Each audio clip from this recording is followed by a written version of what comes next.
1031 exchange or the Starker code is really a great way of deferring taxes. So a lot of people in the media, you might hear people say, oh, this millionaire, billionaire, I guess billionaire now, people don't really care about millionaires at this point, but oh, this billionaire, he made all this money and his receptionist paid more in taxes, right? You'll hear that a lot.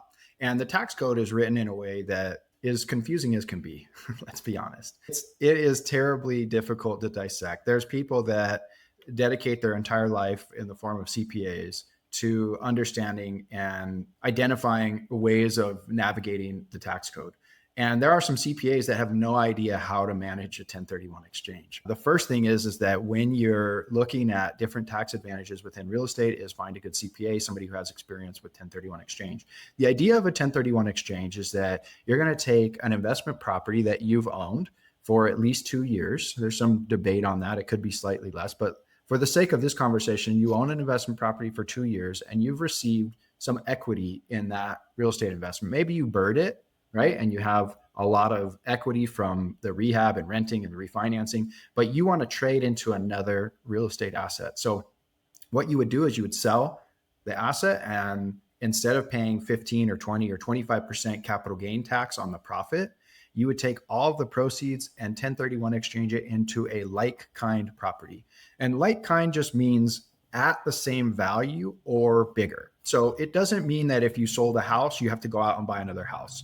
You could sell a house and go out and buy vacant land. You could sell vacant land and go out and buy an office. You can sell an office and go out and buy vacant land. It transfers through all real estate. And the only real definition of like kind that I've been able to get from the IRS is that if you sell an asset for $500,000, the asset you're buying has to be worth $500,000 or more. Okay. And you're not excluding your responsibility for paying taxes. You're kicking that tax can down the road. And so for me, as I build wealth in my real estate portfolio, if I take an asset like the building I'm sitting in right now and I get ready to sell it down the road, I've already depreciated it to the max. I've already cash flowed it to the max, and I'm going to take it and take all the profits and defer any recapture tax. I'm going to defer capital gain tax to the next building. And most people that are building wealth through real estate are going to die owning real estate that has a big tax liability on it.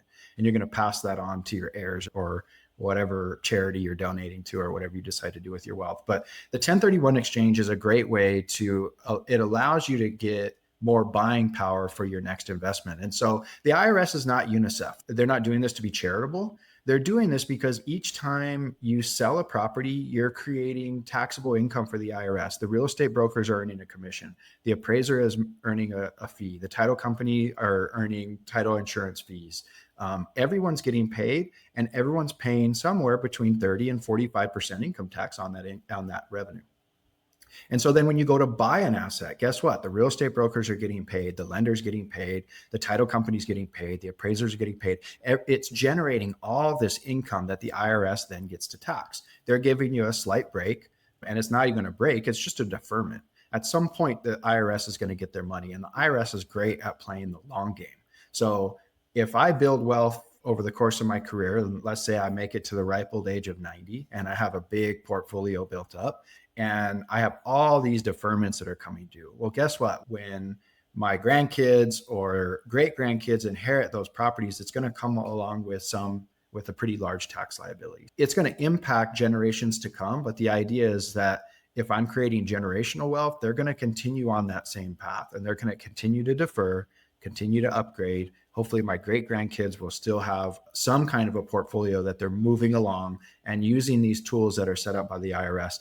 And you want to match the IRS's game. They play the long game. You want to play longer, right? So you want to use these tools as you can. There are some intricacies to a 1031 exchange. I use Otravest here in Albuquerque. Bill McCoy is a local real estate legend, and he owns a 1031 exchange company. You do have to hire an intermediary to handle the funds. There are time limits for transferring property. So by the time you sell, by the time you buy. So if you're sitting on an asset right now that has a ton of equity and you know you're going to have a giant capital gain tax, a 1031 exchange is easy to implement.